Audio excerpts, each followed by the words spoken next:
Thanks so much for staying with us on Indiana's Most Wanted. The suspect in the killing of 8-year-old April Tinsley in Fort Wayne back in 1988 appeared in court today. It's John Miller. He was formerly charged with murder and child molestation. He was ordered held without bond. For April's mother, Miller's arrest brings closure she's been waiting for 30 years. Jeff Newmeyer reports. Wearing a special T-shirt, Janet Tinsley before 1 p.m. came to April's garden, dedicated in her daughter's honor, to answer reporters' questions.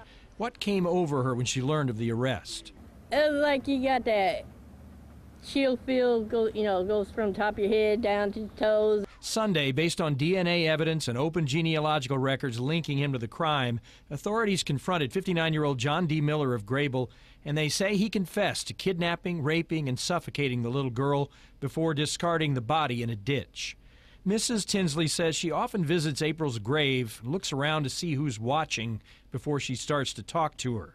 She looks forward to coming to this little park alone, sitting down on a bench for some quiet time with April. And I'll sit here for an hour or two, and I tell her, this is her day. We pressed her. Does she want the death penalty? She hesitated. I'm not sure, what he should get, but I'm sure he'll get what he deserves. While Janet was speaking to reporters, there were some other people who lived nearby standing around listening and later shared their thoughts. This woman, who has empathy for Janet Tinsley, preferred to talk about the accused murderer. He's got to meet his justice when he goes.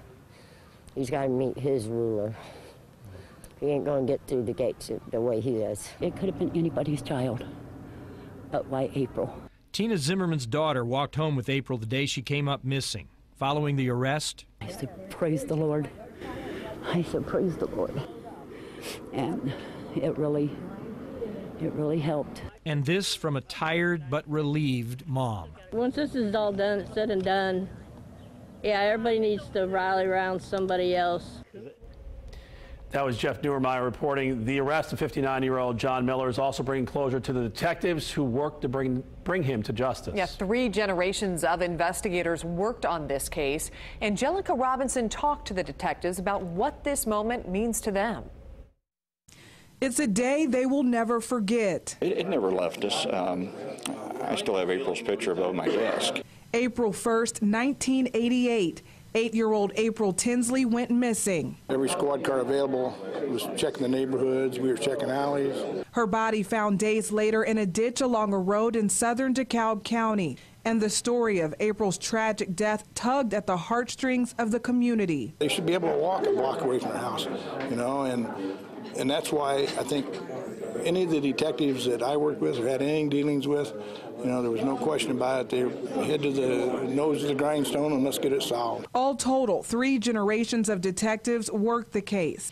Former Fort Wayne Police Detective Dan Camp inherited the Tinsley case from former detectives Gary Grant and Danny Jackson 2 years after the investigation began. And while John D. Miller's name never appeared on Fort Wayne PD's suspect list, Camp says Miller fits the profile of the suspected killer. It's every bit alike the person that I would say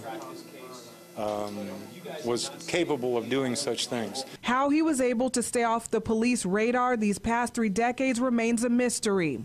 The old adage was, if more than one person knows about a secret, it's not a secret anymore. Evidently, Mr. Miller kept it secret. But authorities say the advances in technology and the presence of DNA evidence ultimately sealed his fate. Something good has happened, that it should have happened a long, long time ago. Something that you weren't going to forget, and now I hope we can just have the closure and the satisfaction of a job well done by these guys. As for that picture hanging above former Detective Grant's desk, The picture will stay up until the conviction, and then I'd like to put it back in the rest of my files as a closed case.